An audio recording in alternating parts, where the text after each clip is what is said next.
I'm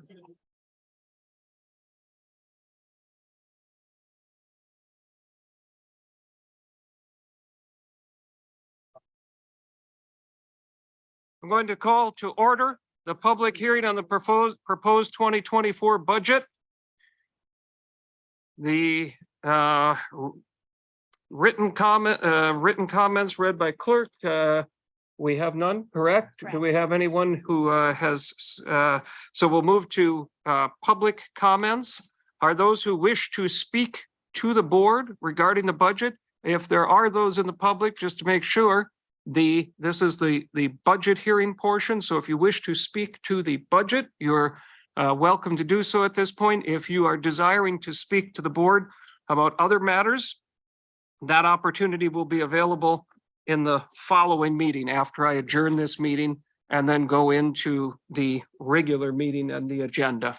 So with that explanation, is there anyone who wishes to speak to the board regarding the budget and the budget portion of the meeting?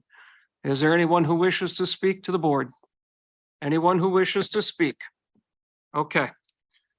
Seeing none, we are prepared to adjourn the budget portion. So I will need a motion to adjourn on the pads. And I see that there is a motion by Supervisor Poppy, a second by Supervisor Mastelier. And we will, when the pads are ready, you may register your vote now.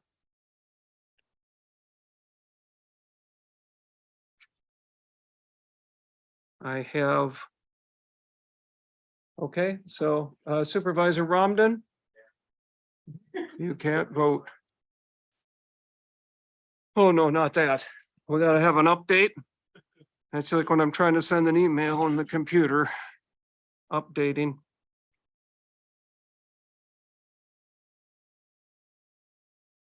No magic yet.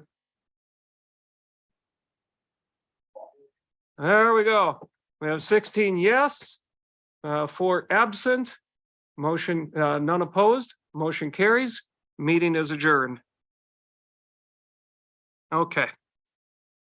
Now, at this time, I will call to order the regularly scheduled October board meeting, Kewaunee County Public Board. That meeting is called to order. Please stand for the Pledge of Allegiance and prayer. I pledge allegiance to the flag of the United States of America and to the republic for which it stands, one nation, under God, indivisible, with liberty and justice for all. We pray. Gracious God and Father, through your Son, Jesus Christ, though your Son, Jesus Christ, came to bring us your heavenly peace, violence and conflict still rage among your children on earth.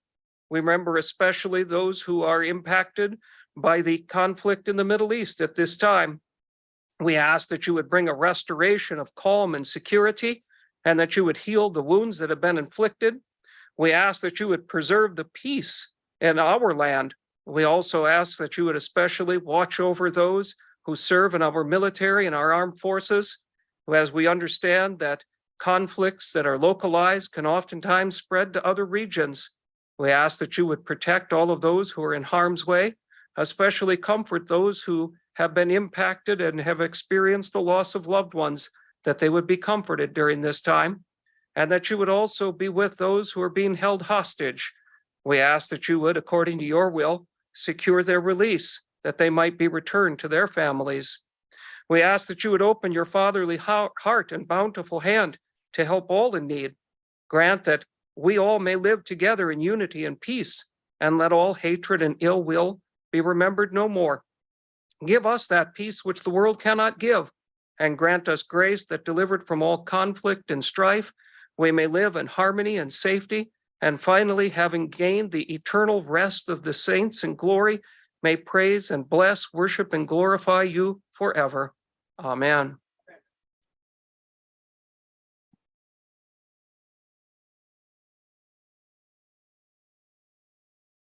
Okay. Roll call does not need to be taken again? No. Okay, so roll call taken care of. I need a motion to approve the agenda. I see Supervisor Swaggle has moved, seconded by Supervisor Patricia. Any discussion on that motion? As soon as the pads are ready, you may register your vote. And I have 16 yes, none opposed, 4 absent. Motion carries. Motion to approve the previous minutes.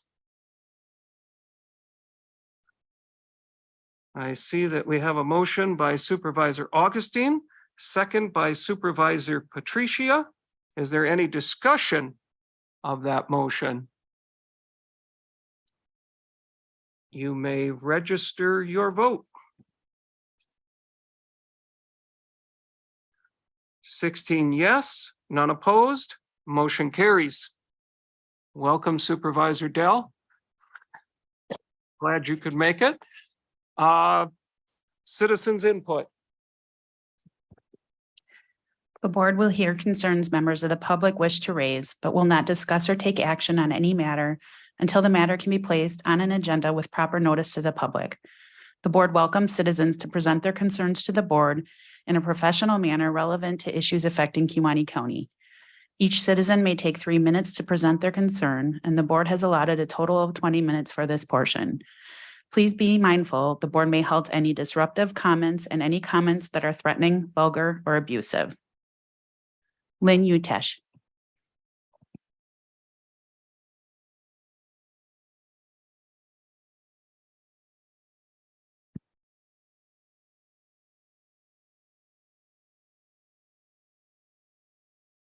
Thank you. My name is Lynn Utesh, E5173 4th Road, Kewaunee.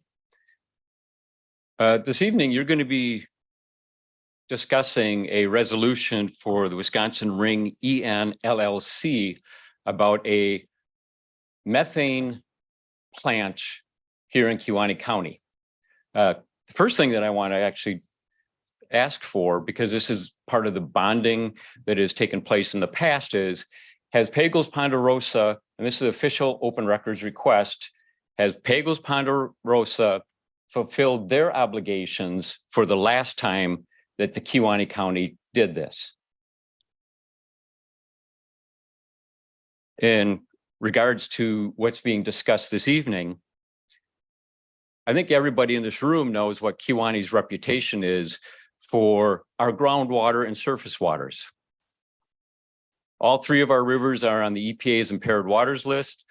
Even during drought years, our groundwater contamination hovers right around 30% of the wells tested have contamination with E. coli and or nitrates.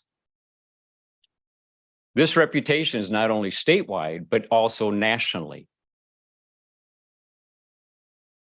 What is being proposed tonight is that this would be an additional methane production similar to what Pagels Ponderosa has and what Dairy Dreams has. This facility does not need to have Kewaunee County supporting it, bonding it, giving them additional breaks. These facilities under the Biden administration's Inflation Reduction Act already are getting massive amounts of taxpayer dollars. Kewaunee County does not need to be subsidizing additional manure production. That is exactly what is going to take place with this. We see it everywhere that they go in. Right now, a lot of their largest farms are making almost as much money off of their manure production as they are off of their milk production. This is on record. We do not need to be additionally subsidizing manure production. To me, all that this is doing is milking the taxpayers and not the cows. Don't promote additional manure production in Kewaunee County until we fix the very issues we have currently. The town of Casco still has problems. The town of Lincoln still has problems.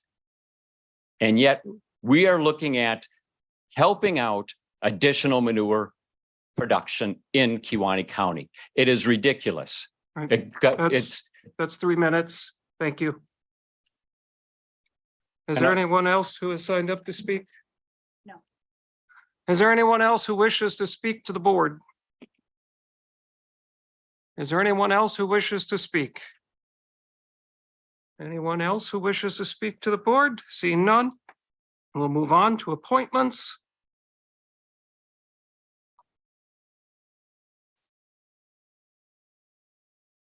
Take your time. Not trying to rush you.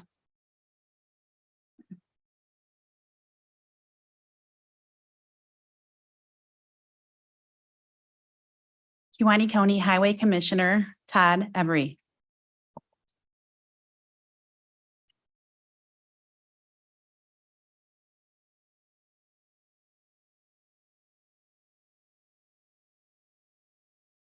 All right, I have a motion by Supervisor Romden. I have a second by Supervisor Poppy. Do I have discussion of the motion? Seeing none, you may register your vote.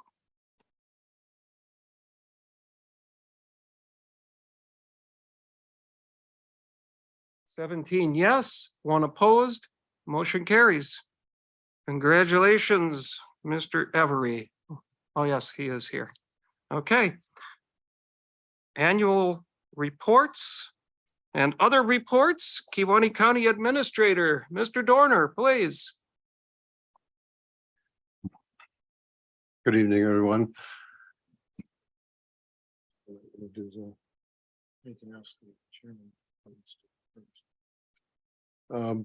Our discussion over here is there is going to be a Zoom presence by the folks that are sponsoring the resolution on the digester. And we didn't know if you wanted to bring them on now for the discussion about that, or if you wanted to take that up at the time of the resolution. Apparently they are ready to come on. We could do that. I turned my microphone off. We could do that if that works. All right.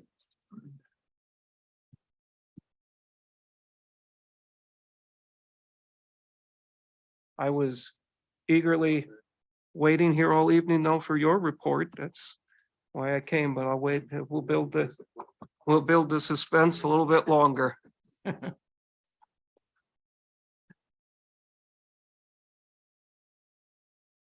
I am online. We hear you. I hear you.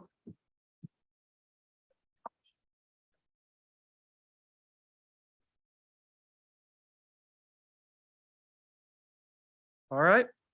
So we're going to go to the resolution then. That's the request, Ed. If you would. Okay, so I would need a motion first, and then discussion, right? Or do we want to have her present first? Linda, do you want to make a few opening We comments can do regarding the? Certainly, I'm happy to do it. Good evening. My name is Linda Templin. I'm the bond attorney working on this project for a renewable natural gas project to be located on the Elna farm. First of all, I want to clarify, it is not a manure production facility. It is a solid waste facility that under federal law, a solid waste facility is a project that is qualified to use tax exempt bonds because Congress has said we want to encourage those projects to occur that would take solid waste that would otherwise be in a landfill or spread on fields and end up in groundwater or rivers, lakes, and streams. And we want to convert that into a first useful product. Right now, there is a very strong focus on alternative fuel sources, among them renewable natural gas. And so under the tax code, the federal tax code, those types of projects are qualified to use tax exempt bond financing. I am not an engineer, and I'm not here to tell you anything engineer-like about the project. And if the board would like to hear from the borrowers, they would be happy to give a presentation to you on the engineering and the positive results of the project. What I'm here to tell you is that under federal tax law, Congress has decided they want to incentivize these types of projects. What happens at the facility is animal manure that would otherwise end up in a lagoon or end up being spread on fields instead is put into a digester. In the digester, two products result. One is a waste product that is dried and used as bedding, and the other is methane gas, which is trucked to a facility, scrubbed, a facility offsite. I believe the injection point would be in Oconto County, where there's an existing facility operational on the Zahn farms. It would be trucked there. The methane gas is scrubbed, at which point it becomes renewable natural gas, which is then injected into the pipeline and is piped to California. BP has historically been a large purchaser of that renewable natural gas. I believe that they're likely to be the purchaser in this particular project, but I can't tell you that for certain. Under state law, the county is authorized to be the conduit issuer, and I'm going to stress the word conduit because conduit is just like that conduit that goes under the road. It's a pathway. When bonds were first started under the tax code hundreds of years ago, the only municipal tax exempt bonds were bonds that were issued by a municipality for things that the municipality needed. The county courthouse, the roads, the streets, those were generally issued as general obligation bonds where you levy a tax. I'm sure you have done many of those borrowings in the past. Sometimes the bonds are issued as revenue bonds, where the source of repayment is revenue generated by a project. For instance, water facilities and electrical facilities and things like that. So instead of levying a tax, you pledge the revenues from the project. So when Congress decided to expand the use of tax exempt bonds, they were looking at creating an incentive to make projects occur that might not otherwise occur. And this project qualifies under a category called exempt facility bonds as a solid waste facility. Congress deemed that, and if you looked at the exempt facility statute, you would see all kinds of things that you can track them over time. That category expands and retracts depending on the policy and the current administration. For example, exempt facility bonds in the Infrastructure Act passed a couple of years ago added broadband and CO2 capture as exempt facility. Again, those are creating incentives to implement policy. So they expand and retract. Solid waste facility is among those. The project is located on the Elna Farms. We believe it will be an amount less than $45 million, but we use a not to exceed amount at the time of the initial resolution to make sure it's sufficiently large so that it can cover all the project costs. The reason we are coming for an initial resolution is there's an element of federal tax law that says we want to create an incentive. We don't want a bond deal to be a refinancing vehicle. We want to know and believe that the fact that the bonds could be issued as tax exempt incentivized a borrower to embark on a project we want to occur. And so the way they protect that idea of it not being a refi is they say, if and when bonds are issued, The borrower can only include in the bond financing costs that are incurred no more than 60 days before the date that they have an initial resolution from the municipality.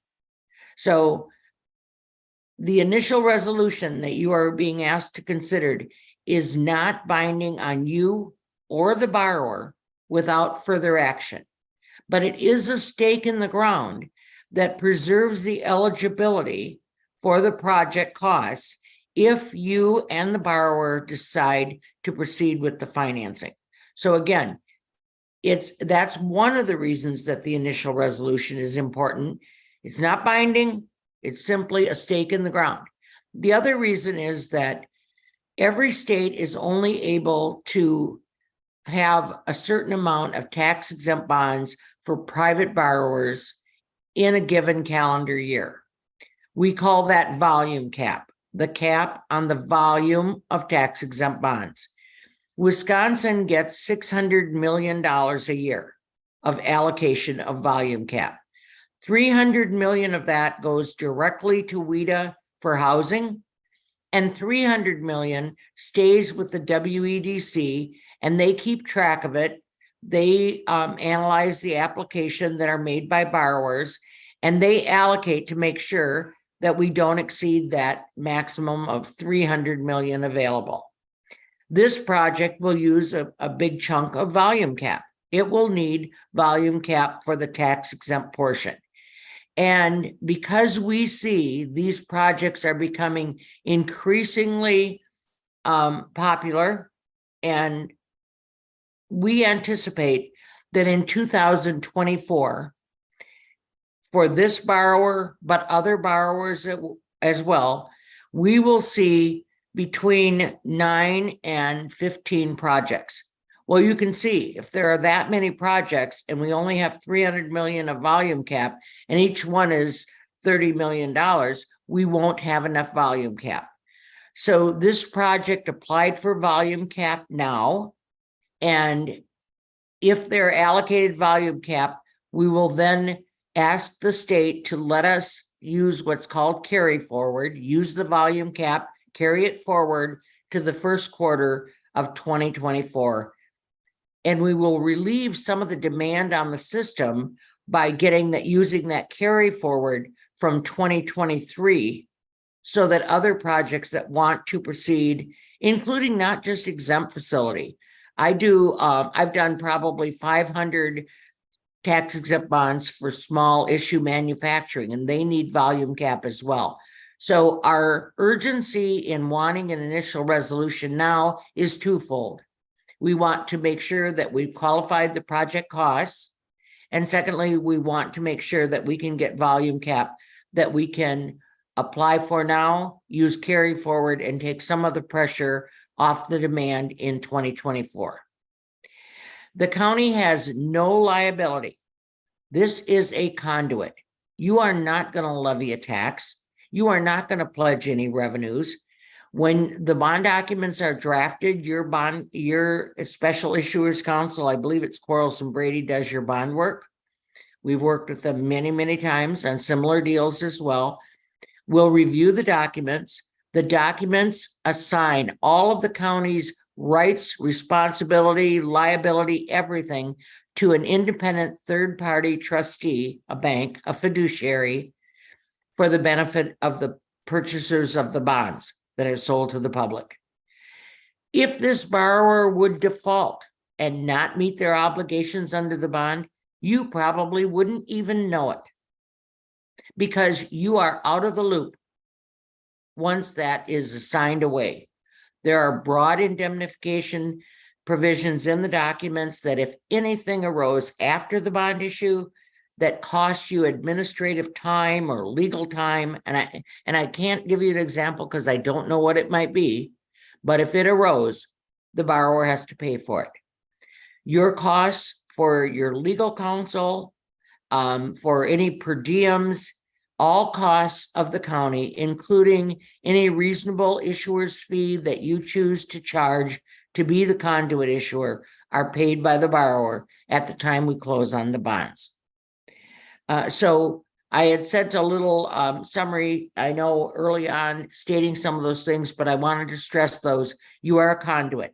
You are not a party that is liable for anything, but it's just the way the tax code, when they expanded the tax code to move tax exempt bonds beyond simply municipalities, they piggybacked on the existing statute and said, when we have a private borrower, yes, they can be municipal tax exempt bonds, but we need a conduit issuer. And so I believe that they anticipate a considerable number of construction jobs in constructing the facility. They also anticipate 10 full-time jobs resulting from the operation of the facility. And again, I would offer that I know this borrowing group would be happy to give you more technical and engineering information if the board would wish to have that. So I'll take a breath and see if you guys have any questions. All right, thank you. Are there any questions before we move to, before I request a motion? And then we'll have discussion of the motion, of course. Are there any questions for, I'm sorry, what was the name again? Linda Templin. All right, thank you. It's easy enough to remember. Supervisor Swagel? You had said that the county can you hear me? The county can charge something. Does the county usually charge something for being the conduit? Do you have your, yeah, you do. Okay. Yeah, do- you know, I thought I provided that, but maybe I didn't. We're working with several counties right now. It varies from issuer to issuer because it isn't just counties. Counties, cities, villages, towns can all be issuers. Generally, the smaller the community, they charge maybe, I don't know, some of them charge $500. If they're a small community and it's a small issue IRB. Other counties charge based on the par amount of the bonds so that they have a sliding scale. So they say, well, I have a small manufacturer who's going to borrow 5 million. I don't want to charge them the same amount that I would charge this project who's going to borrow $45 million. And I don't know if you have a policy on the books, but if you don't have, you certainly could in subsequent sessions figure out what you think that policy should be. And I would be happy to send you some examples of what I've seen in the marketplace, if that's helpful.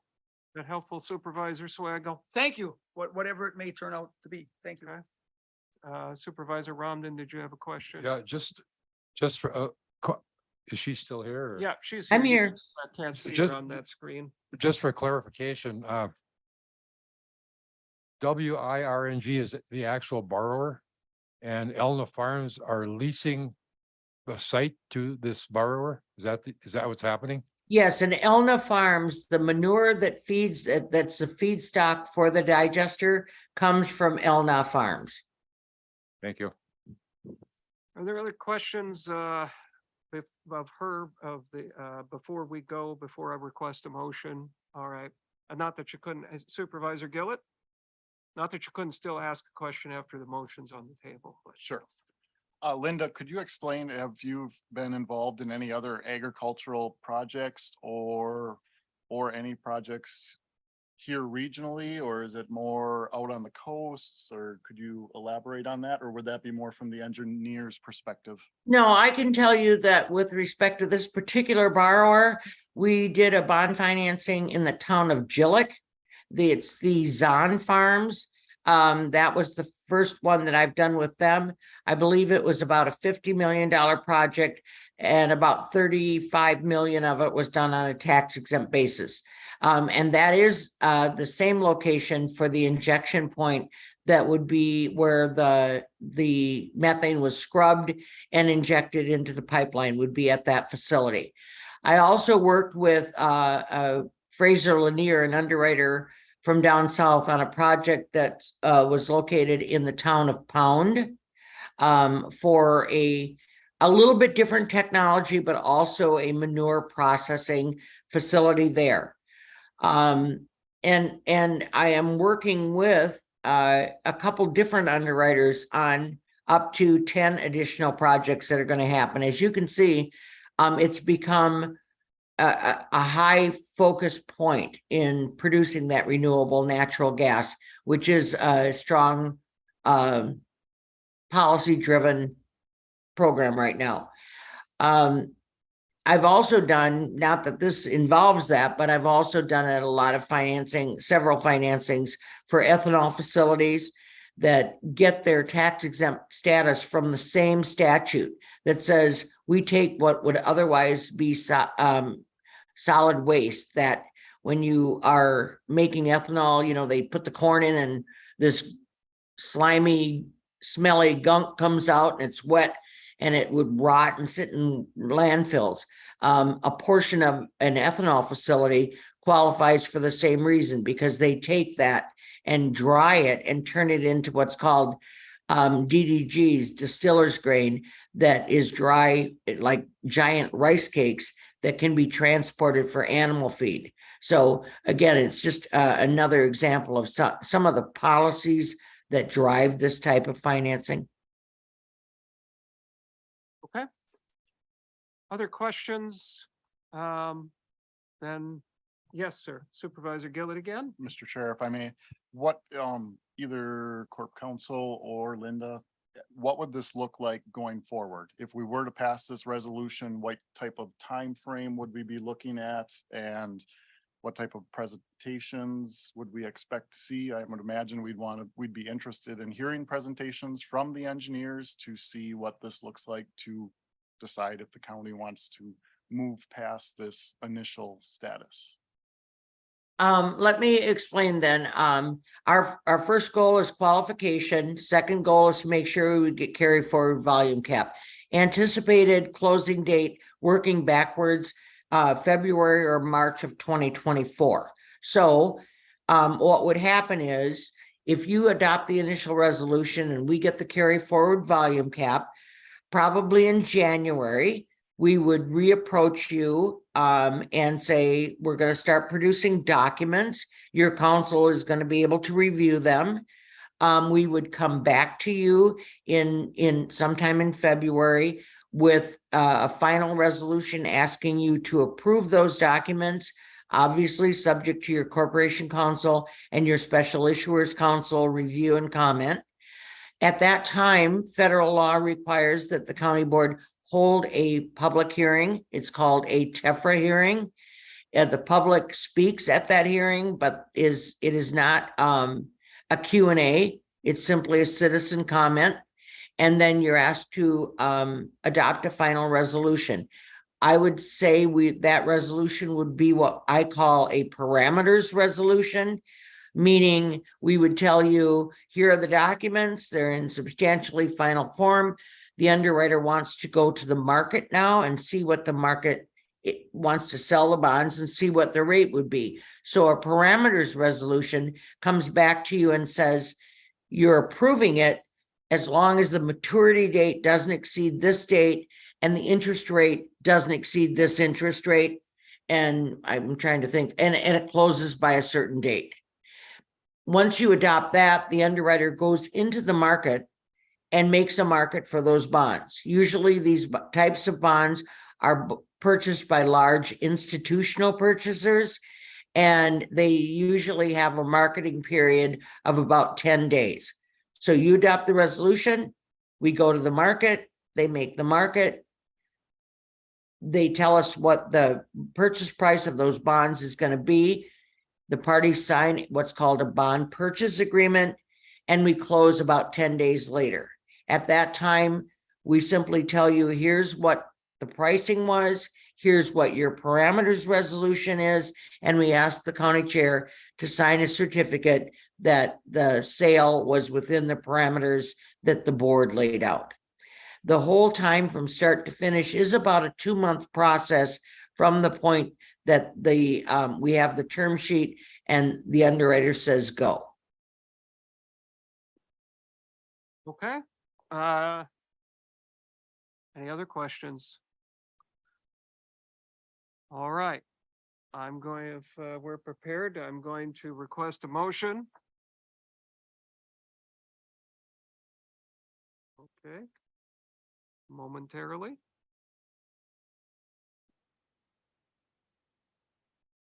Get to the right screen.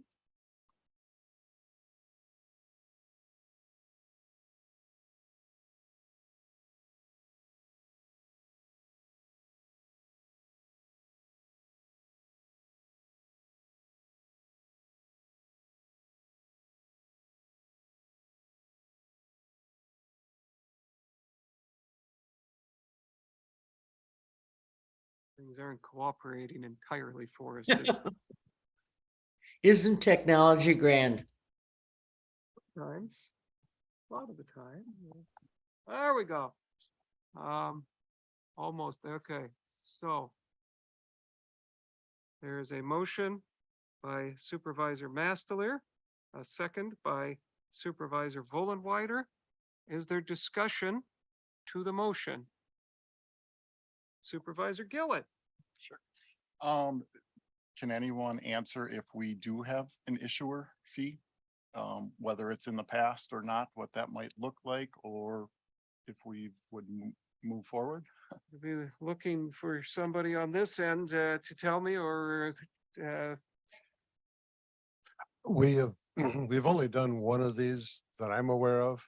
And we did not have a fee other than the fees that we had in terms of the costs that we incurred.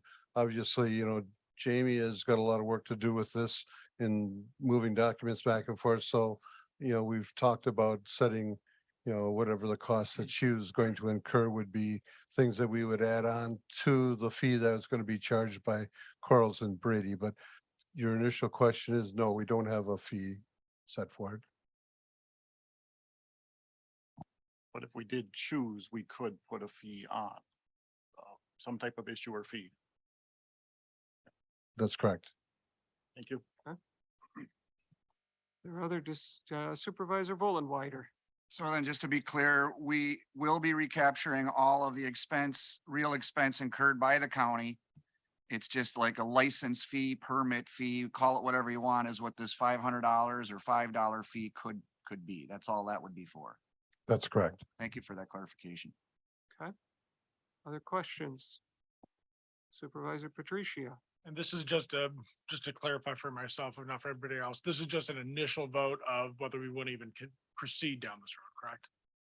Yes, under federal tax law, it's called an expression of intent or an inducement resolution. But as I said, it is not binding without further action. Of course, if you have a strong inclination that you're not going to go forward or you're uncomfortable with it, we'd like to know that because, the time is money and those pesky lawyers like me charge money. So the borrower would certainly want to know how they can either give you comfort, provide different information, additional information, or whatever. But what you do tonight does not bind you to do a darn thing after tonight. Other discussion? Any other questions? Very well. You may register your vote.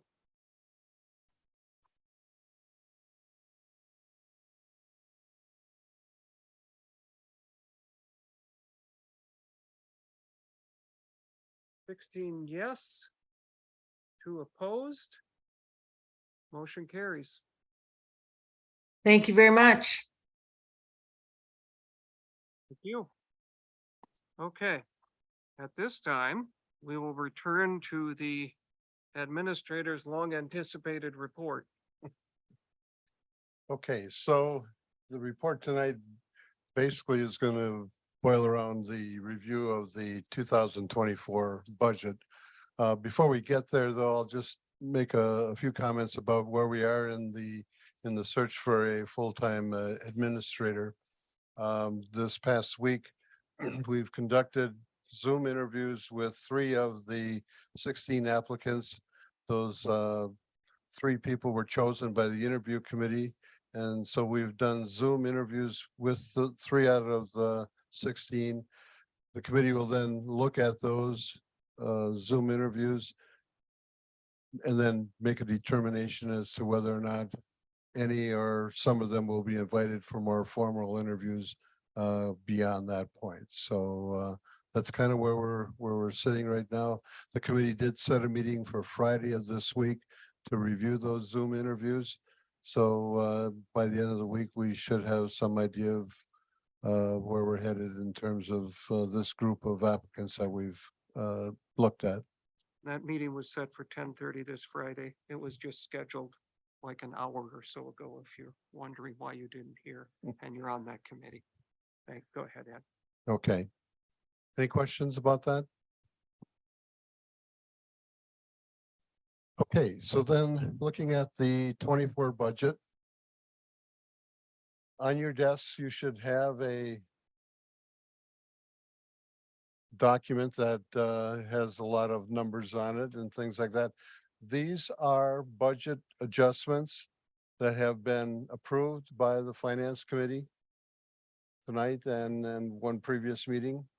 So these adjustments will change the numbers that you see, especially on the first page of the budget letter. However, the tax levy, the tax rate remains the same. So the adjustments that were made through revenue adjustments and also fund balance adjustments. One of the major things that we want to make you aware of is by request, the jail project going forward, I guess the preference was to have something in the budget that related to being able to go out and do work and contract with people to continue that effort. And so there's $1.9 million in this revision that is included in that. And that is also from funds that were previously made available. Paul, I don't know if you want to maybe talk about that particular piece. The same vote that took place in June or July 2022 anticipated 21 million of debt and another $4 million that was ARPA funds and fund balances. That's the exact same place this 1.9 million is coming from. So it's already been set aside. It's been formalized as part of this budget as well. Okay, just generally on the budget itself, the budget meets the legal requirements for the Wisconsin tax freeze law. So Paul did the calculations there and we're set to go from that point. A couple items in there, health insurance costs are lower. And as of tonight, the renewal for the health and dental plan, well, the health plan is going to be renewed at 3%, which is a substantial change from what we started off with in the budget was a 6.43% increase. As of tonight, and with what you're seeing on your desk in front of you, there's a 3% increase. And I believe it's about $80,000 decrease in premium costs. Yes. Okay. The Wisconsin retirement system costs for wage deductions and things like that went up 0.1%. So it's not a huge factor. That something that both the employee and the county share. Our equalized values, the increase in equalized value, about 19%. That new construction allowed for our increase in our levy of $121,000 over last year. The village of Luxembourg closed a TIF district this past year. And because of the valuation that generated, it also added another $121,000 worth of levy value that the county was able to utilize. So equalized value increases basically allowed for a $240,000 increase in levy. We saw a state shared revenue increase of $515,000. That's a huge increase from a county our size. The cost of living wage increase built into the budget as it was handed out to you was 2.25. set by the executive committee at their last meeting is 4%. So that is also included in the handout on your desk this evening. One of the reasons why we see a decrease in the tax levy and the tax rate is the fact that you paid off some 2032 debt early. In the tax rate calculation thing that goes on, your debt is not subject to the tax levy freeze. So as you add or subtract debt, it doesn't really affect the tax rate freeze, but it does affect your levy. So by taking $690,000 off, that had a lot to do with why your tax levy is actually down and the tax rate is down going into next year. So the levy decrease is right around $358,000. And as I mentioned, the jail project is included in the budget, and you'll see a $1.9 million entry there to show that it's included. Paul, is there anything that you want to add? If you want to go through your sheet there, maybe? Just a couple things. One, for clarification, the budget you will be voting on next month is going to be the administrator's budget as handed out, as changed by this list of items. So if there are questions on those, I can answer those at any time between now and next month. But I do want to point out that about halfway through, I also reprinted a few of the summary sheets that are in the beginning of the book, because with a page, over a page of changes, a lot of the numbers change. In particular, you have 1.9 million going to the jail. The comparison of that from one year to the next stands out quite a bit. So if you want to see the summary of what we're actually voting on now, it's handed out. Obviously, I didn't reprint every page of a 300-page budget book, but the items that changed, it shows on that schedule on the first page what the value was, how much it changed, what the new value is, and then in summary should give you a good idea of what the changes in total are.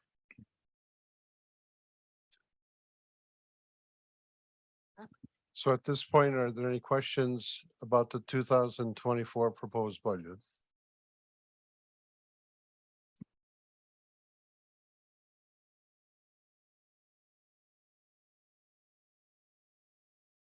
Very well done. As usual, Paul has a clear document, so that helps. Yep, Supervisor Poppy. That's the 505. Yep. Oh, Supervisor Robden. You beat me to it, Mr. Chairman. I was just gonna tell him, Oh. as usual, another excellent job. Thank you, guys. Yeah, it's consistently every year that the budget is brought forth, it's extremely well done and very clear. That helps immensely. I do have to say that this is the first time I've had a document prepared where I didn't sit down with every department head and go through their budget. It's just mind-boggling what Paul has done here and how this document is put together. And it's a better document than what we ever produced in the past. It's just it's phenomenal, and it's a good piece of information for everybody. Other questions? All right. I see none. Ed, anything else in your report? That's all I got. All right, well, thank you very much. Okay, we'll go on to committee reports.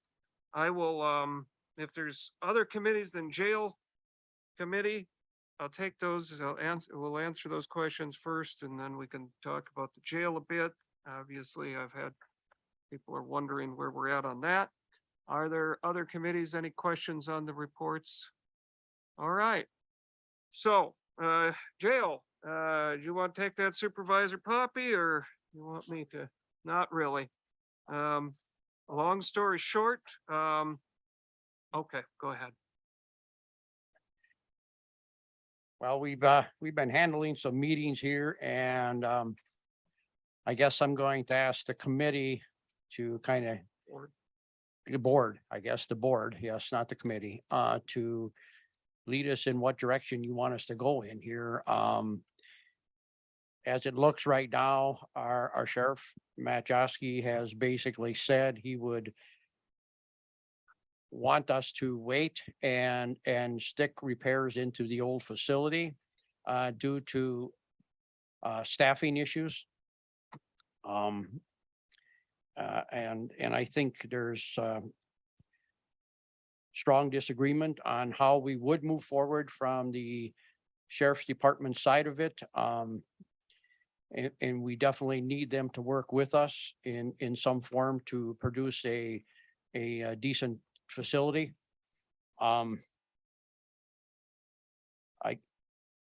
think the committee is kind of looking at, if we move forward, we would probably request some advice from Wisconsin's County Association, Andy Phillips, on reviewing a contract to make sure that that contract is current and with what we need in a contract. We've got reports from the sheriff's department that possibly 1.5 million could be spent on repairs. They're out there, I think, right now getting some numbers on redoing some parts of that facility. So what do I have here? So I think that's the direction we need to ask everybody. How do you want this committee to move forward or repair the old facility, I guess? And that's the major question. What are your feelings? Well, let's be very clear. I mean, the sheriff's department has, I think, made it very clear that they do not, basically, they do not want to work with the architect and builder that we have recently looked at. They believe that that project is, that a project similar to that or, of that scope is not adequate for our county. So I strongly disagree. We have worked hard. We have found a solution that is suitable to this county, that is realistic for this county. Supervisor Brown and I went down there. Because of my schedule, we went down separate. I went down to look at it. I wanted to get down there, even though it was a lot of time out of my schedule, because I knew that I figured these issues would come up, and I wanted to see it with my own eyes. And I have. There's no question in my mind that that facility or whatever they would build specifically for our county would most certainly be adequate and would be a reasonable project for this county. So, I mean, I hear all of this stuff. Oh my gosh, quality, substandard quality, all this stuff. Well, I guess, there's been a fair number of supervisors that went down there. You can either believe what you hear, what your lying eyes are telling you. And I'm going to believe what my eyes are telling me. Anything else you had on that? All right. Supervisor Patricia. I would say that I'm on the fence as far as what to do, because it doesn't seem like there's necessarily great options ahead of us. But I would say that is not a correct characterization of what the sheriff has said, both privately and publicly. The sheriff at the last Public Safety Committee meeting said that he would be happy to work with him, but he did, as you said, state his concerns due to the quality. And a number of instances were brought up. I am anybody that has helped me work with anybody that has worked with me on helping with the school projects can attest I am far from a construction professional. But I would say that saying that the sheriff refuses to work with anybody on this project is not an accurate statement, but he does definitely have concerns. I think that's an accurate statement, Supervisor Poppy.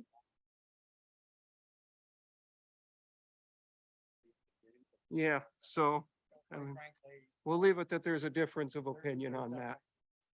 Supervisor Augustine. I have stated this in the committee meeting that I would like to see this board move forward with Midwest consultants. We've put a lot of time into this project. We as a board voted in June of 2022 to move forward with this project. And I don't think we can take our foot off the gas pedal at this time. We have, I believe, met a reputable company that could build us the jail or the needs we need to meet Kewaunee County here. So I feel we should continue moving forward with this project.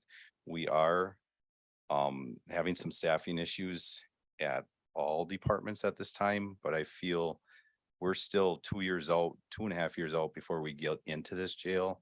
So I think hopefully we can resolve those staffing issues moving forward, but I don't think we should put this on the shelf at this time and spend $1.5 million of taxpayers' money and stick it into that old jail. I think would be better suited going into this new jail.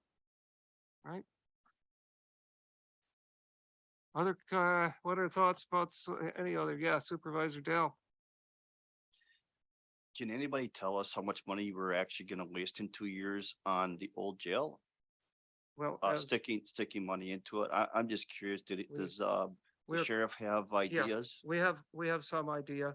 I mean, we do know that, I believe it was 2018 was 550,000 was given as an estimate. So, okay, you can double that, I guess, whatever for inflation.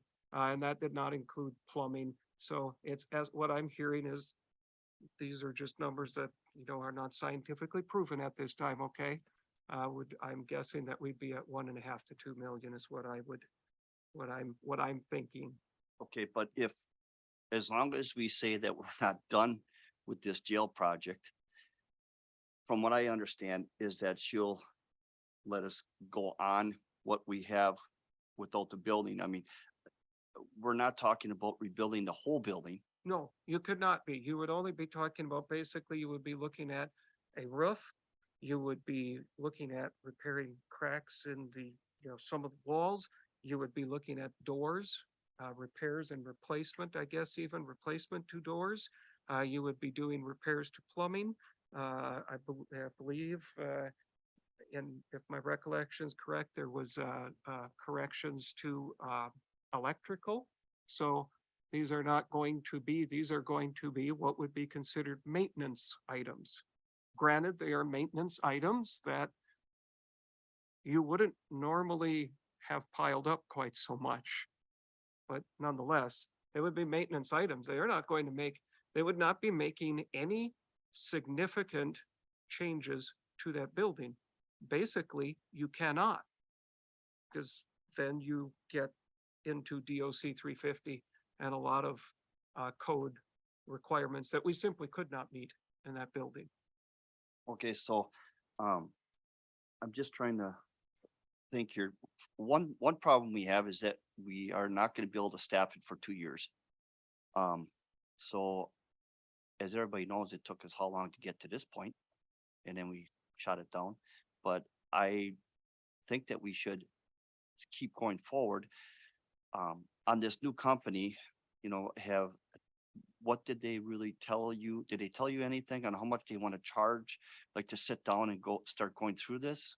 Does anybody know anything yet? What were the amounts? But that's the total. That would be, That's from architectural start to finish? and construction contractor.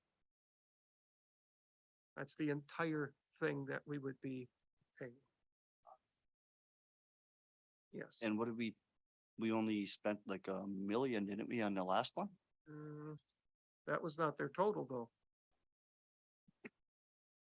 From July of 2022 through earlier this year, there's 1.1 plus a little million spent on Venture Samuels for that design.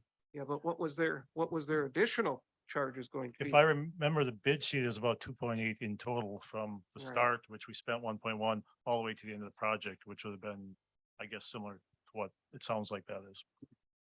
Well, it's not similar. I mean, this one is quite a bit lower. Do we still have to go through all the process that we did with the other Yes. company completely? I mean, Completely? maybe not completely. We could speed it up.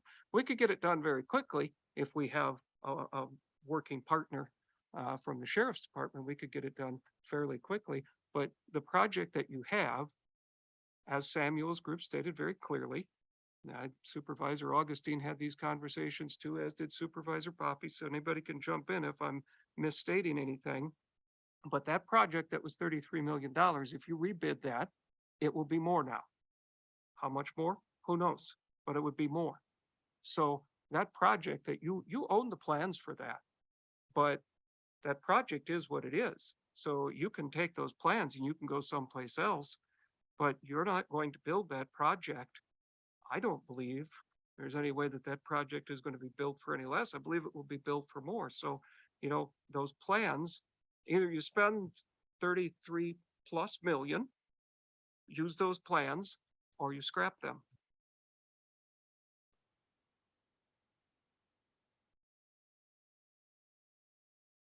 But do we really have to scrap them?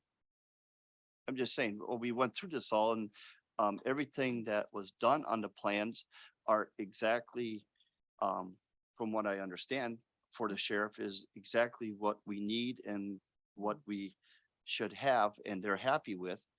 Can't we do something similar to the plans? With the plans? Not for any, you'll get a similar price. If you do something similar to those plans, you'll get a similar price. Ed, I believe you talked to Venture more recently than I did, and that's the answer. And Gary, I believe you did as well.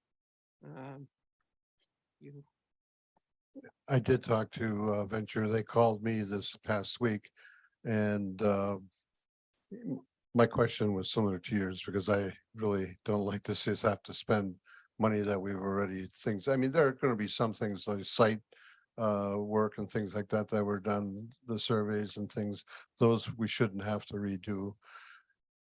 In order for us to get a better price on what we bid, you're going to have to change the scope of the project. You have to get away from some of the things that you've built into the plan. So it would take basically a redo of what you've put together. I'm not saying it's a complete redo, but I'm not the architect either. But in order to get a lower price, a better price, you're going to have to take out some of the things that you specified in this past project. It's pretty much going to be a redo. I mean, so you're going to have to get the cost down, you're going to have a different project. Just the reality. So, I mean, you're either going to build 33 million or you're going to have another project. Supervisor Poppy? Well, it would be the size, the dimensions of the building would be smaller. So it would not be You would be going from 41,000 square. You'd be going from 46.5, I believe it was 46,500 square feet, correct? You'd be going down to approximately 20,000 square feet. Well, it is. Yes, and had the sheriff's department, but yet, I don't know, Supervisor Brown and I went there, and Supervisor Brown's biggest complaint was he felt that the one we looked at, and that's not exactly what they would build. That is a sample of their work. Supervisor Brown, your biggest complaint on that was? Somebody tell me why we need a 1,600 square foot kitchen to feed 30 people.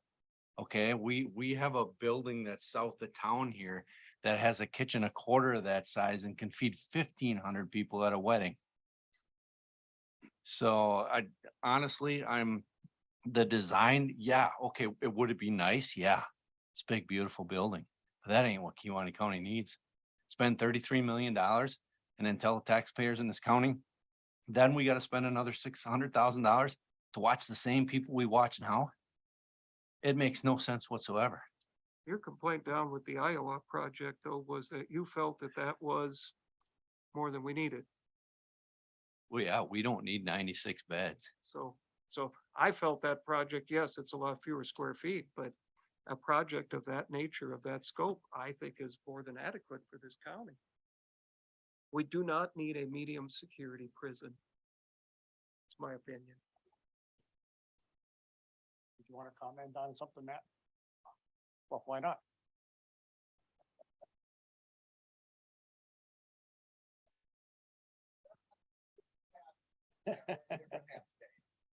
We still can see you.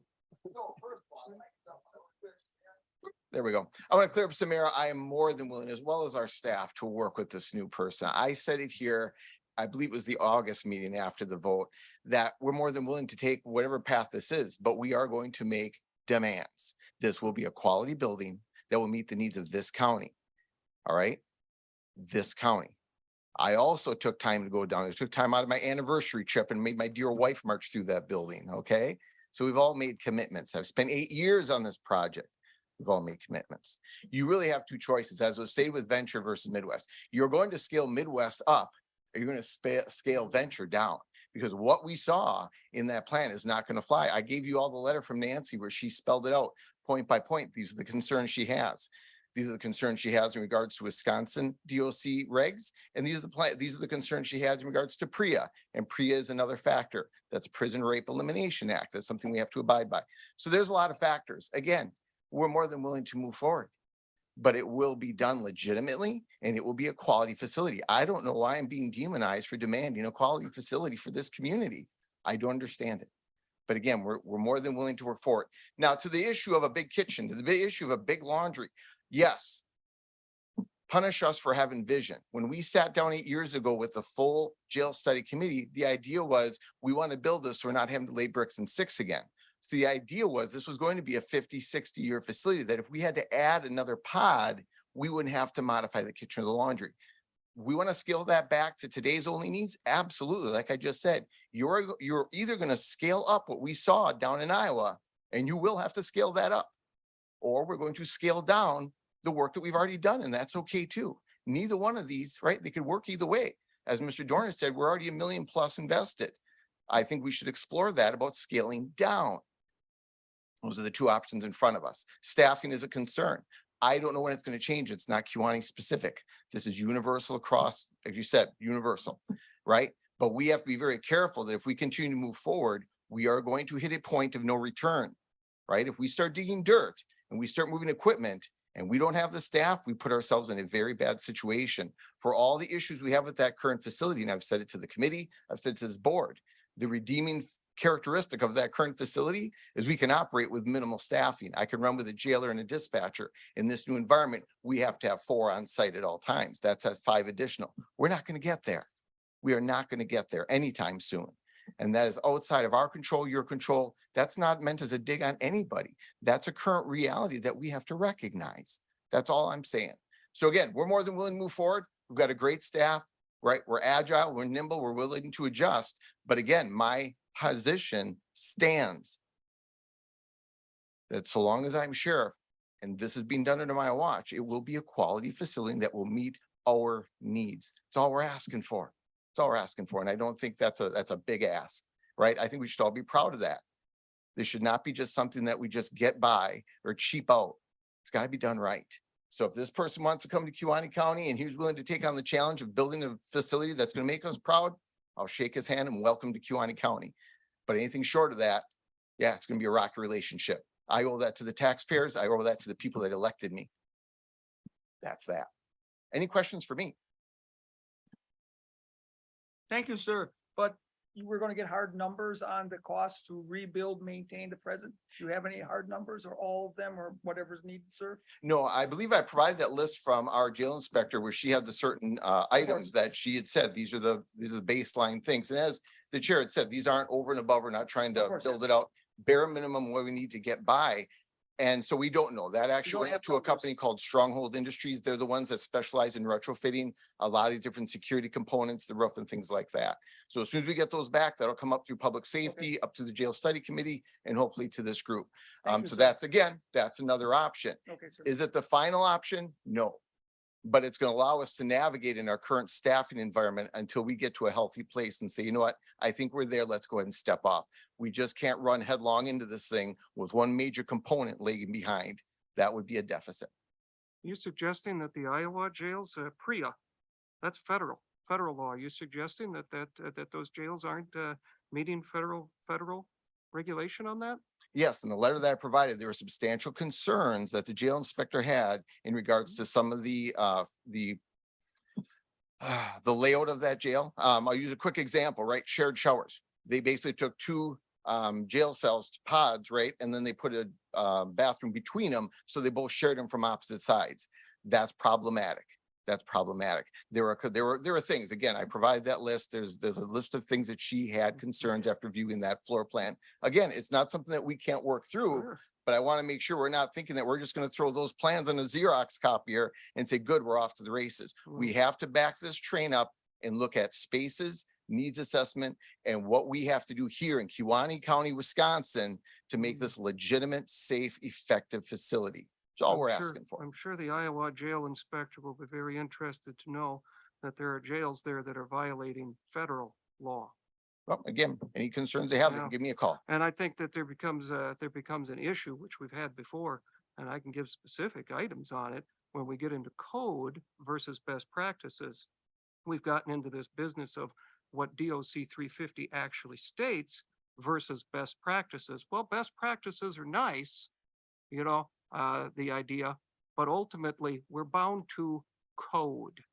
And, we talk a lot about proud. I'm not proud of the jail, period. I mean, I'm not building this with some kind of a sense of pride.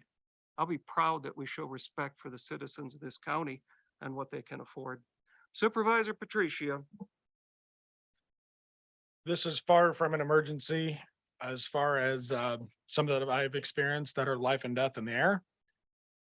That being said, we need to work together, just like I've worked together with first officers and captains, depending on what seat I've been in. Take the egos and the personalities aside across the board. We need leadership that is dispassionate and looking for facts and solutions. So that being said, that is first and foremost. Secondly, I am not at all a fan of throwing money into the current jail. I do think that that is doing a disservice to our taxpayers. And that is one of the biggest reasons I was in support of the initial jail project. So my concern is that we need leadership that is dispassionate, that is working in the interests of getting a solution, moving it forward, looking for facts, not trying to prove points, and doing what is best for our county, which includes both the citizens, the sheriff's department, the inmates, because nobody as a child says, I want to be a criminal. They're there. We need to figure out what's best for everybody involved. That being said, pouring money into the current facility, I can't justify it to myself. I think we need to move forward in one way or another, whether it is, whoever it is we work with, that is up to the jail committee. That being said, I hope that we're not trying to save money on quality of work. We're going to make sure that it is everything that is up to code, that is meeting our needs, and that is not bigger than we might ever need, but is not going to just serve us for the next 5 to 10 years, but hopefully much longer than that. Any other thoughts? Supervisor Gillett. Thank you, Mr. Chair. If we were to spend whatever that number is, $1 or $2 million, maybe it's more than that, on upgrades in the current facility. And I'm not saying I'm in favor of that. I'm just asking the question. Is there a gut feel as to how long that will be adequate? 2 years, 5 years, 10 years, 20 years down the road? Because right now we're putting the Band-Aid on something maybe we can use a Band-Aid for, or maybe something we need a surgery for. And I'd love some perspective on how long this fix might be good for. In our conversations at Jail Study Committee, Supervisor Poppy, we talked about figures of minimum of 5 years, right, Supervisor Brown? Possibly longer. I think the important, on October 27th, we've invited both the gentleman from Midwest as well as the jail inspector to sit down, because I think those are the kind of questions we want to really hammer out as we choose this next direction. I agree with you, right? I've been hammering this for 8 years. It is a Band-Aid solution, but it's driven by something that we can't control. I would never, reverse stance and say, hey, let's just all of a sudden look at this building. But again, if we don't have the staff, right, When everybody else goes to bed and we're dealing with this at 2 a.m, it's going to be our staff that's got to figure out how to make this work. And we have to have bare minimums in this new environment. That's a fact. That's something that we can't avoid. It's not a matter of personality or opinion. That is a fact. And so I just have to make sure that for the sake of the staff, we're coming into this healthy. We're coming into this where we can actually operate. That supersedes any concerns about structure. But again, we're gonna have that meeting on October 27th. We're asking the jail inspector to come in and we can have that conversation. What does this look like from her perspective? Are we looking at 5 years, 10 years? What would this buy us as we wait for this whole staffing dilemma to hopefully turn around in our country? Because again, this isn't just respective to Kewaunee County. Supervisor Vollenweider? So the only thing that changed the direction, it was determined that we needed a new jail. We went forward and it turned out to be much higher than we could have ever imagined. So the fact that we need a new jail, I don't believe should have ever changed, although there's suddenly staffing issues, which I can't argue. There's staffing issues all over the place and law enforcement is certainly part of it. But that the new jail was not something that we wanted to look at fixing for whatever reason, any reason. So I think it's doing due diligence to take another look at this and a different architect and a different builder and look at what code is.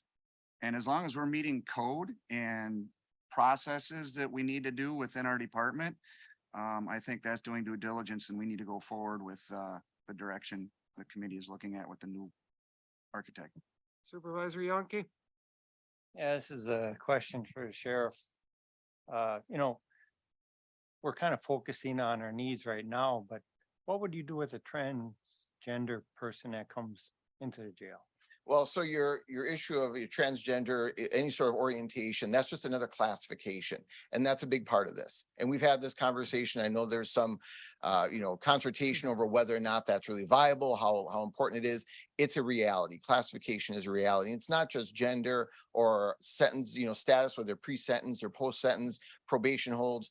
You can have things where you have people that get into relationships, where you might have one person that was a victim versus a suspect. You might have two people that you put in there and they develop a romantic relationship and now you have to separate them. There's a myriad of things that go on in the correctional environment that we have to be able to respond to and react to. Now, that being said, do we have to necessarily have the levels of classification that we had laid out in the original plan? No, that was part of the things that was driving the cost. We went for optimal classification. We could draw that back, right? But we have to be careful how far we draw that back, because what we'll end up with then is housing out of county, because we will have minimized our classification ability. So it's a balance. It's a balance. And again, we could take what we had worked on the last few years and scaled that back and said, okay, less classification, more dorms. But we have to be careful not to just build a dorm facility where now you've got, very minimal ability to classify. That's a real thing. That's a real thing. And it's driven by our current reality as far as society. And I don't know where that's going, but we can't just close our eyes and ignore it or hope it doesn't happen. It's happening today and it's going to happen into the future. But again, it's something that we could adjust. And that's a great conversation for the jail committee, for all of us to say, okay, let's find that happy medium. We came at this really probably with you're right, some vision, some high sights. If we want to be able to classify as many as possible, that costs money, right? We found out what happened and now we could draw back. Again, you've got two choices. You could either take what we worked on and reduce the scope, or take what's been provided so far in our visits, and we're gonna have to spin it up. One of those two things, we're probably gonna meet pretty close in the middle. Could go either way. Okay, I would consider the jail to be a lame horse, and they shoot horses, don't they? I'm an animal lover, Supervisor Yonke, and I don't know what you're talking about. Plain and simple. Don't stick money into that old jail unless we I'm have not to. gonna send my dog out to visit you. Supervisor Dell? Sitting back and kind of listening a little bit, is it possible to have the jail committee talk to the people that we had before and see what they come up with, downsizing the jail and see where that goes? Because We've already done it. I mean, Supervisor Augustine, am I wrong? I mean, isn't that essentially, hasn't the committee already gone down this path? And we've been told that you'd have to start, basically have to be another project. No, I'm talking about the same company that we had. Right. I think we were told that it was scaled down as small as that. Yes, how many That times? project, Yes. that project on that blueprint could be scaled to. So How I many mean, I think times it would were be we told basically that was bare starting, bones? drawing up a new, and I don't want to speak for Venture or the architects, but I mean, we were told that that one was scaled, cut back as much. Okay, I got you on that. So then, basically, if we keep going forward, we're talking about going with a different contractor and trying to go ahead from that. Is that what you're, kind of looking at right now? That's what the committee is recommending, yes. That is what we have discussed and concluded. How do you, are you looking for a vote on it? Are you, Well, are we can't have a vote tonight. We're looking for, we took it, it's under discussion is all, under committee reports, and we're trying to get trying to get the temperature of the board, basically. Because is this something kind of that you can do with a raise of hands if you're, I could ask what do you want me to get a show of hands for? I mean, to see how many people want, okay, let's make it simple. How many people want to go forward with a new jail versus, repairs into the old one? You want to speak quickly before we?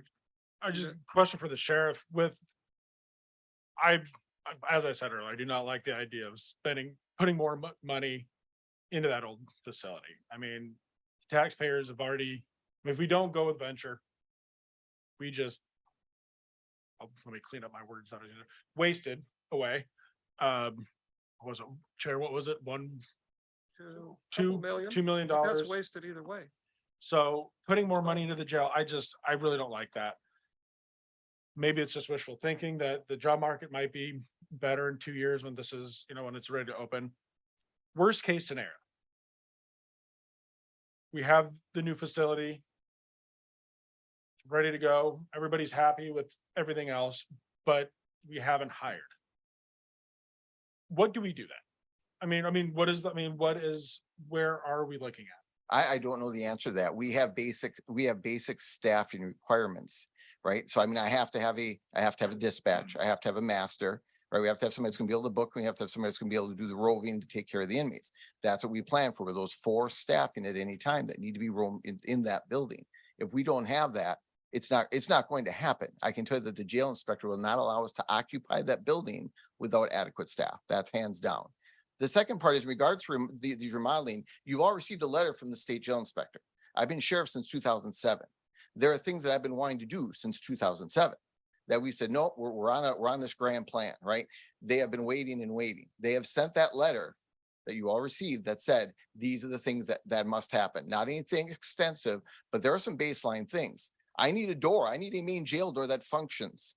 I don't think that's asking too much, right? We've got things that are a safety issue inside that jail that I'm going to remedy.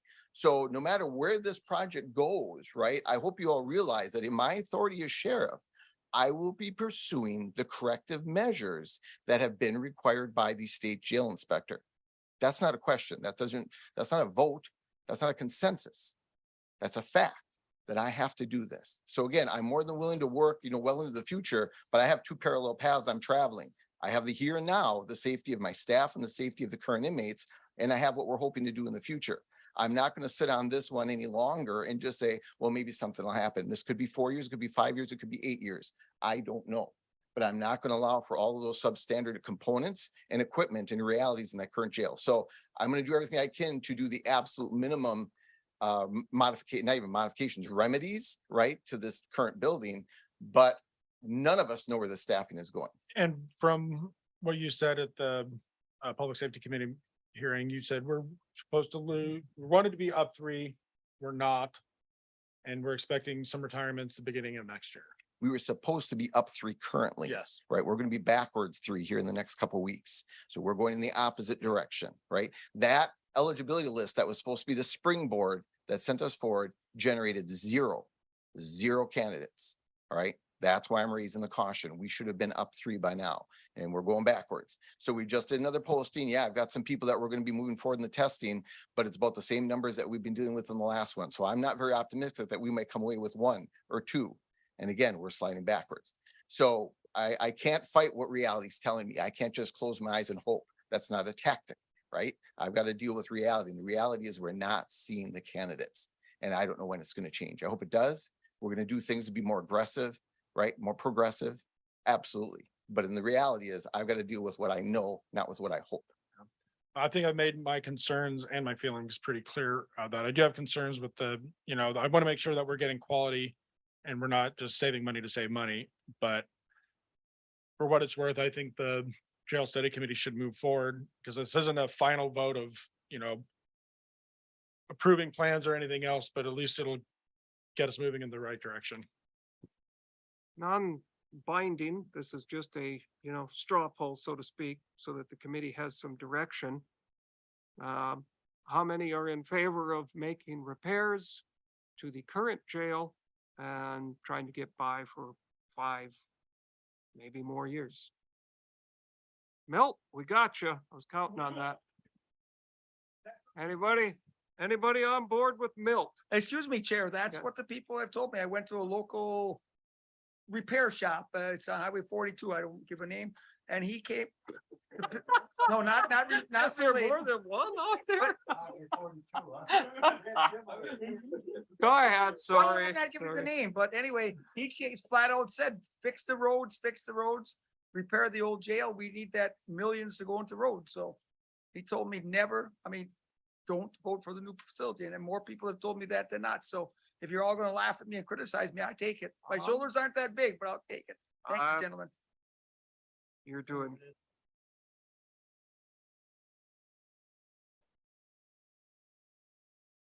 I can. Dennis, catch your microphone, please, so everybody can hear you.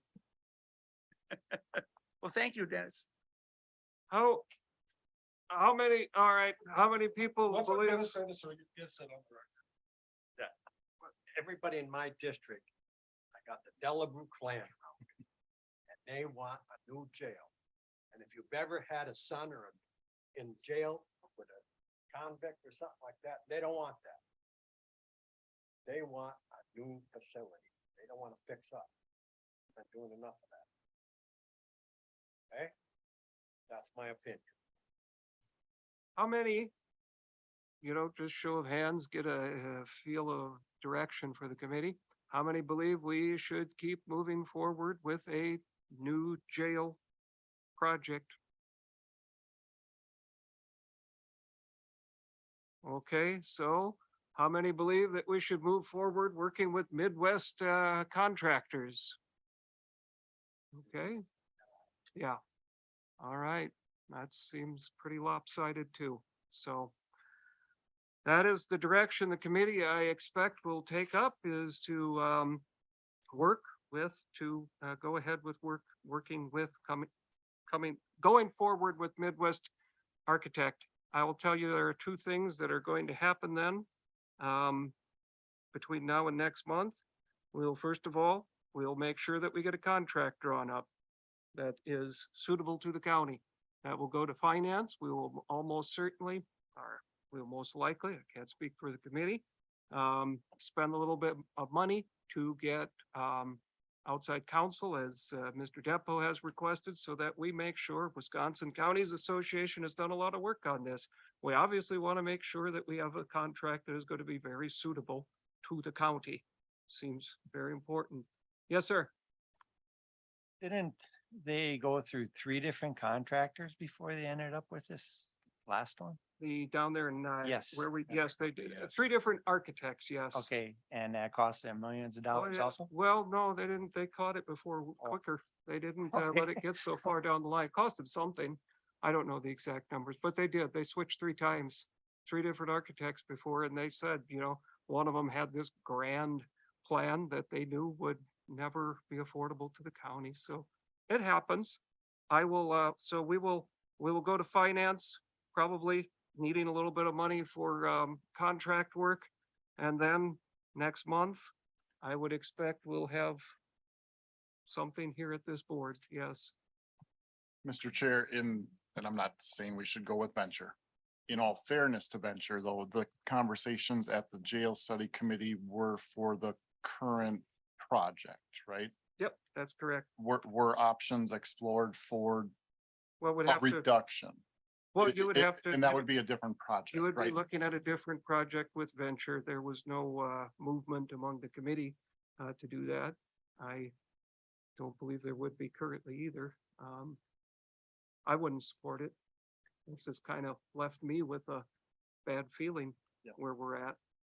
So that's my opinion. All right, yes. Just Mr. curious if those conversations could Yep. take place with no Well, they could. cost. There have been plenty of, well, no, there's nothing at no cost. Well, I understand, but we're I just, don't, I will say Midwest Construction and Widener, Rick Widener, architect, they've not charged us anything. I mean, that's pretty remarkable, the time they've given us and put in, but I don't believe we're gonna do anything going forward that's not, I think if we cough going forward, we're gonna pay for it. So, all right, nobody works for free, or at least not many. All right, that gives me some idea. Thank you. I appreciate your indulgence. Consideration of resolutions, we already took one of those, so we just have the one. A resolution authorizing an application for and acceptance of county conservation aids, Blonick Park. Fiscal impact statement, $1,078 county contribution, $1,078 grant from DNR. Supervisor Dell has made the motion and Supervisor Patricia has seconded. Is there discussion of that motion? Seeing none? Oh, wait, stop. Supervisor Teske? Did you, oh, you must have just hit your, button by accident? Okay. Did you have a question on that? No. All right, we'll proceed to vote then.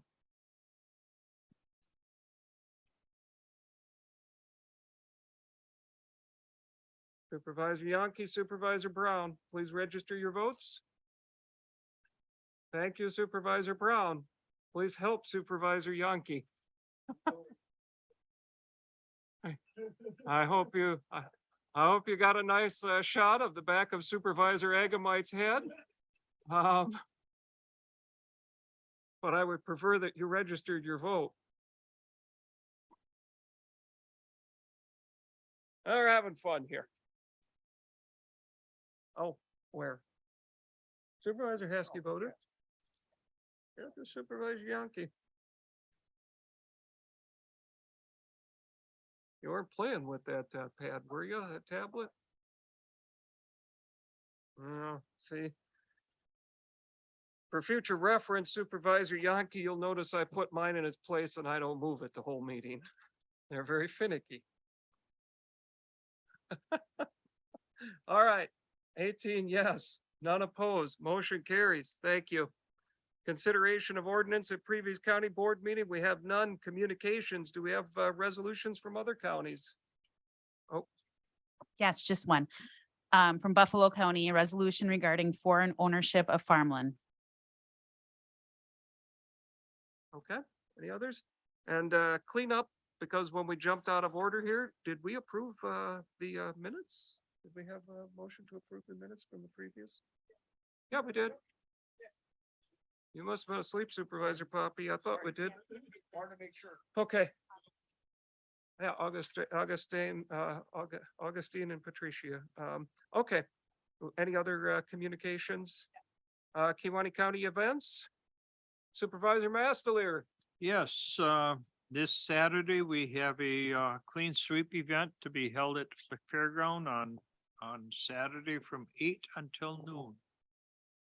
Right, any other events? Supervisor Yankee. You kind of skimmed over the committee reports real quick before you asked me questions about the park and the races and all that.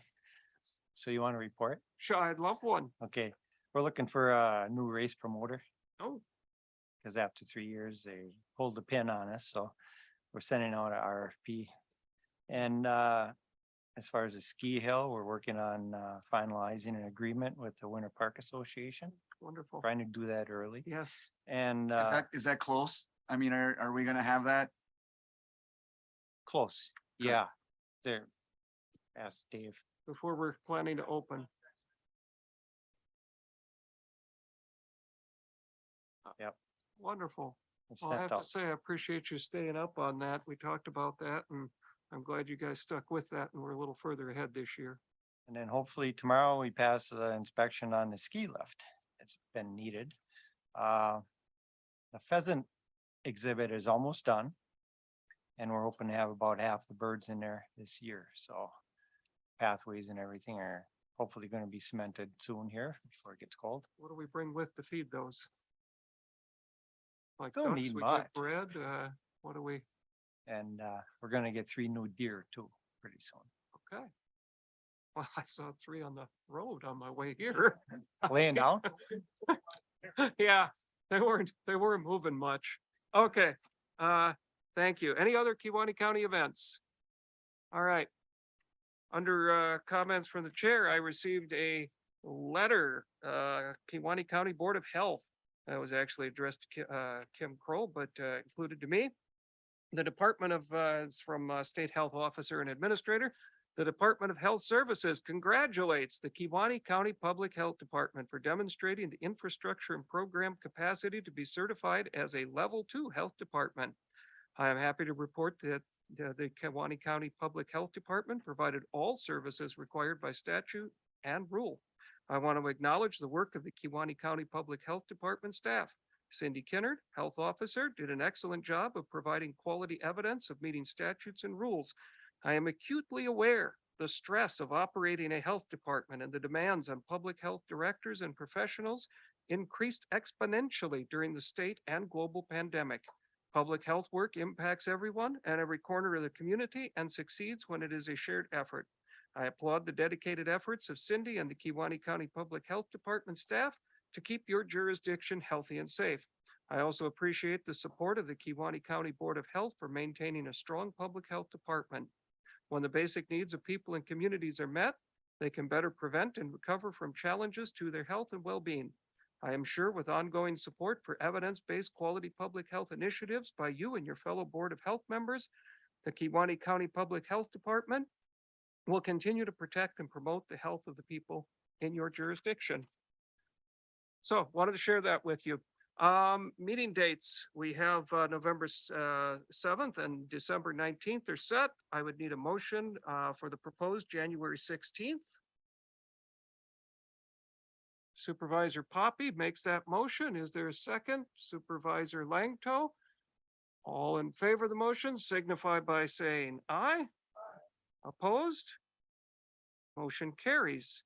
I didn't need to do that on the pad. Okay, sorry, want to make sure I wasn't messing that up. All right, motion to adjourn. Supervisor Fullenwider, second. Supervisor Patricia, all in favor of the motion signify by saying aye. Opposed, motion carries. Thank you. All right.